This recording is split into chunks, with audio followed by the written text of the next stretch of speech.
Humans are social animals that learn, thrive, and survive because of communication.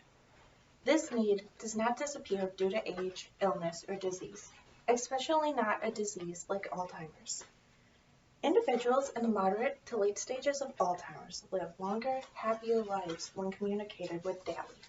In my speech, I intend to educate you on how to have a successful conversation with someone with this disease. First, by establishing and assessing the right environment for the speech. Then, how to properly talk to this individual. And finally, how to listen to them and decode the message they are trying to send. First, we begin with the essential to all successful conversations, and that is being aware of our environment. Someone with Alzheimer's does not have the same cognitive ability we do. So that means when there's a distraction, it has more of an impact on their attention. So, before talking with this individual, address any noises, movements, or nearby people, televisions, or electronics that are turned on, and consider how this individual may react or handle these things as you begin to talk to them. Consider the external factors that may impact them as well, such as temperature, weather, and time of day, as individuals may be agitated more often in the evening due to sundowning.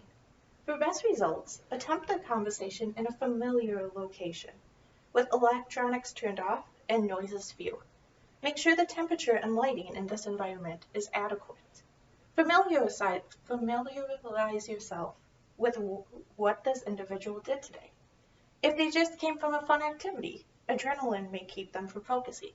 Or if they may have just taken a shower and were upset about it, they may be in a mood that carries on through the conversation. Now that you've established the environment, it's time to talk. Follow the practice of KISS.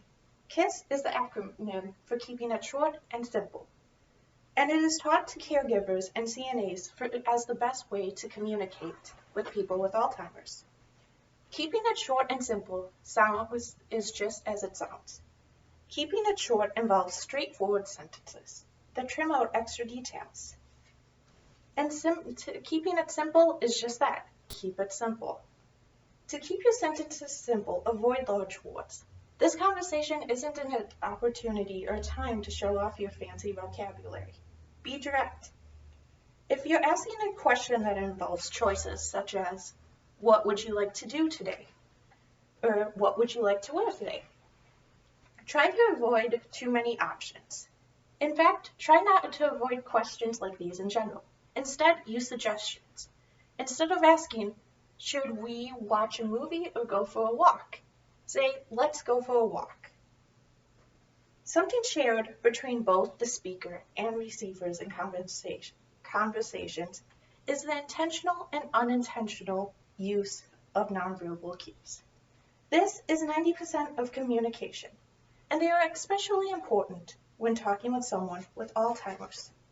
When talking with someone, a gentle, welcoming tone is more appealing than a firm one. But remember, you are not talking to a child. Avoid being condescending.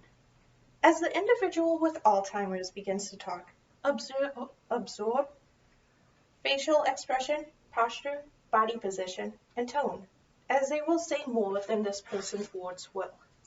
Always remain respectful as you listen. Some ways to maintain respect is by allowing the individual to find their words, no matter the amount of time it takes. Do not rush them or show any signs of patientness, or attempt to finish their sentences. If you cannot understand what is being said, don't guess. Maybe ask them to say it again or have them rephrase it. Finally, have fun with these conversations. These conversations may get random, and the topics may be hard to comprehend. But for the benefit of both you and the individual, go with it. I think some of the funnest times I had talking with my mom when she got sick was when we had conversation about how we had to go to Vietnam to save all the dogs. And then quickly it changed to how we had to get the cows off our front yard. Now, not only will you benefit this individual you will benefit yourself. We all are susceptible to dementia and Alzheimer's.